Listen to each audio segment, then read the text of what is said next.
a woman, you're still gonna call them a man? No, call them their name. So then what do you see them as? You still I see them as a man. That's very disrespectful. How? They got a. Is it fair to me to think they're a man? Oh, wow. Tignan nyo to, no?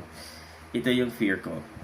Pag mali ang interpretasyon sa ginawa ni Charlie Kirk at yung tamang pag-apply sa pamumuhay ng bilang isang Kristiyano, ganito mangyayari.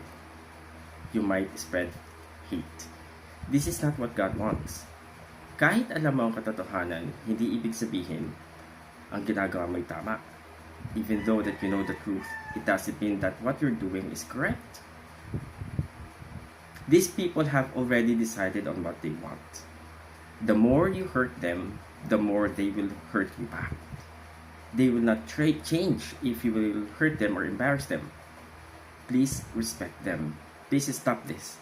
No, you are spreading hate. You are spreading shame. You are inviting death to Christian life. Huwag mong pangunahan ang Diyos. Ang Diyos ay may sariling pamamaraan upang disiplinahin sila. Ang Diyos ay may karapatang mag-judge sa kanila, hindi ikaw.